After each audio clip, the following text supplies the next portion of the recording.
Hi friends, நீ பார்த்தீங்கன்னா பிரண்டை துவையல் பண்ண போகிறேன். மதியானம் லஞ்சில் நீங்கள் நல்லா சாதம் வச்சுருக்கேன். சாம்பார் வந்து மாங்காய், கத்திரிக்காய், உருளைக்கிழங்கு சாம்பார், முட்டைக்கோசு பொரியல், பிரண்டை துவையல். பிரண்டை பாருங்க க்ளீன் பண்ணிவிட்டு இதுக்கு வந்து வடக்கப்போம் க்ளீன் பண்ணியாச்சு. இது இலை வந்து சிந்தி இலைங்கிறதால இலையை போட்டுக்கலாம். கொஞ்சம் தான் குவான்டிட்டி இருக்குது, அதனால் அதுக்கு அந்த மாதிரி பண்ணிடலாம் அப்படின்ட்டு தேங்காய் எண்ணெய் கொடுத்து தேங்காய் எண்ணெய் தான் வறுக்கிறோம் பண்ணிக்கலாம். இது வந்து கலர் ஒரு மாதிரி கலர் சேஞ்ச் ஆகும். இல்லைன்னா கொஞ்சம் பச்சையாக இருக்கிற மாதிரி வறுத்தோம் அப்படின்னா அது மாதிரி பிரண்டை வந்து அரிக்கும், நாட்டை வந்து அரிக்கும். அதனால் கொஞ்சம் நேரம் மாறணும். கோல்டன் கலரில் வரணும், கொஞ்சம் கோல்டன் கலர் வரும்போது காமிக்கிறேன். சேஞ்ச் ஆகி வருது பாருங்க ஃப்ரெண்ட்ஸ், பார்த்தீங்களா? கலர் தெரியுது என்னன்னு தெரியல. இன்னும் பாருங்கள் கலர் சேஞ்ச் ஆகுதா? இன்னும் சேஞ்ச் ஆகணும், இன்னும் கலர் சேஞ்ச் ஆகணும். பாருங்கள் ஃப்ரெண்ட்ஸ், இது நல்லா வதங்கி வச்சு பாருங்கள். இந்த கலர் சேஞ்ச் வரும்போது அப்போ தான் வந்து நமக்கு வந்து பச்சை போகணும். அந்த பச்சை கலர் போகணும்.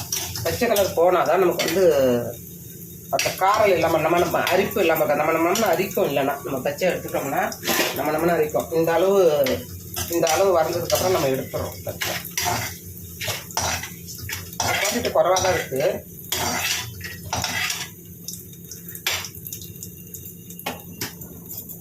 இப்போ இது கூட வந்து அது கூட சேர்த்துக்கிறது பார்த்தீங்கன்னா இஞ்சி, பூண்டு, கடலைப்பருப்பு, உளுத்தம்பருப்பு, பட்டை மிளகாய் இதெல்லாம் போட்டு வறுக்கணும்.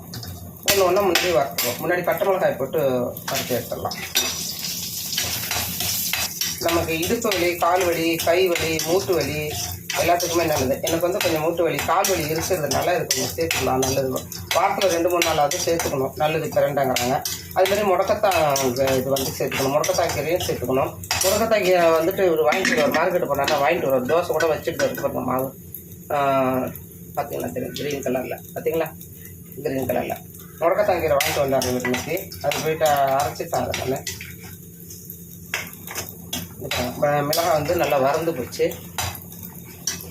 வறந்துச்சு போகிறேன் போதும். இவ்வளோ வறந்தது போதும். ஒரு முருன்னு வந்துடும் அப்படியே. இப்போ வந்து கடலைப்பருப்பு, உளுத்தம்பருப்பு 2 போட்டு வறுத்துக்கலாம். அது நல்லா வறந்து வந்ததுக்கப்புறம் இஞ்சி பூண்டை சேர்த்துக்கலாம். பச்சை இது அந்த கலர் சேஞ்ச் ஆகிடுச்சு. இஞ்சி பூண்டோட கலர் சேஞ்ச் அது நல்லா வேகணும். எண்ணெயிலே வேகணும். இந்த பிரண்டு நம்ம வதக்கின எண்ணெயிலே தான் வந்து இந்த பொருட்கள்லாம் வறுத்து எடுக்கிறோம். நம்ம புளியும் சேர்த்துக்கணும். இது கூடவே கொஞ்சம் புளி சேர்த்துக்கணும். நல்லாயிருக்கும் துவையலுக்கு. இப்போ தேங்காய் வேணால் தேங்காய் சேர்த்துக்கலாம். நான் தேங்காய் சேர்க்கும்போது தேங்காய் இல்லாமல் அரைச்சாலும் நல்லாயிருக்கும். பருப்பு துவையல் மாதிரி இருக்குன்னு வச்சுக்கோங்களேன். பிரண்டையோட பருப்பு துவையல் வச்சுக்கலாம். தேங்காய் ஆனால் தேங்காய் சேர்க்கல. பாருங்கள் கலர் சேஞ்ச் ஆகிடுச்சு. பாருங்கள் கலர் சேஞ்ச் ஆகிடுச்சா? ரெண்டும் வந்து நல்லா கலர் சேஞ்ச் ஆகிடுச்சு. இந்த நேரத்தில் பூண்டும் இஞ்சியும் சேர்த்துக்கலாம். இந்த பூண்டு இஞ்சி சேர்த்து இஞ்சி பூண்டு கொஞ்சம் எண்ணெயில் வெந்ததுக்கப்புறம் சிம்மில் வச்சு வேக வச்சுக்கலாம். இது கூடையும் சேர்த்துக்கலாம், தனியாகவும் வறுக்கலாம். இது கூடையும் சேர்த்துக்கலாம். இங்கே பாருங்கள் நல்லா கலர் வந்துச்சா? வெந்தயமும் கடலை பூண்டு கூட வெந்துச்சு பாருங்கள். ஜுரம் வந்ததுனால கை ஒரு மாதிரி தண்ணியில் வேலை செய்ய முடியல. இப்போ தொடர்ந்து வேலை செஞ்சோம்னா கை ஒரு மாதிரி இருக்காது, குறைக்கல இருக்குது கையை. இப்போ பாருங்கள், இங்கே சாம்பாருக்கு நான் வந்துட்டு பார்த்தீங்கன்னா சாம்பாருக்கு நான் ஜீரகம் போட்டிருக்கேன். பாருங்கள், தக்காளி பழம், பூண்டு, துவரம்பருப்பு. தக்காளி பழம், பூண்டு, துவரம்பருப்பு, கொஞ்சம் ஜீரகம் போட்டு சாம்பாருக்கு குக்கர் பருப்பு ரெடி பண்ணுறேன்.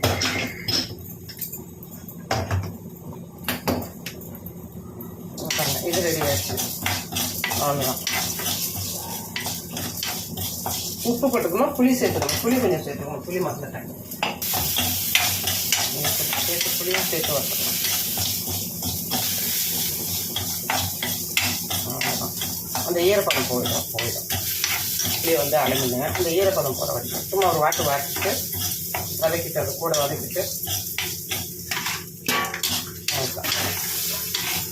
கேஸை ஆஃப் பண்ணி இது ஆறுனதுக்கப்புறம் உப்பு சேர்த்து கல் பாருங்கள் இவ்வளோ உப்பு.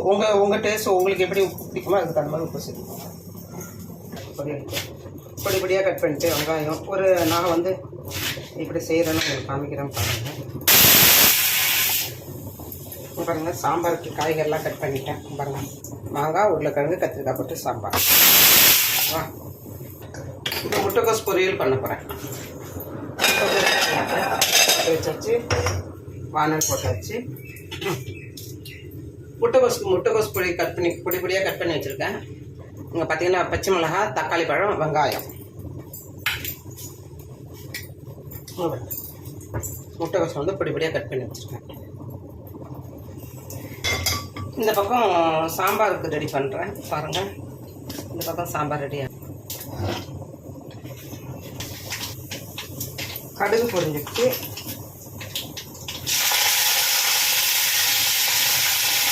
கருவேப்பிலை போட்டுட்டு பச்சை மிளகாய், வெங்காயம், தக்காளி பழம் எல்லாம் ஒன்றா போடுறோம். எல்லாம் ஒன்றா போட்டு ஒரு வதக்கிட்டு அப்படியே முட்டைக்கோசை சேர்த்துக்காது.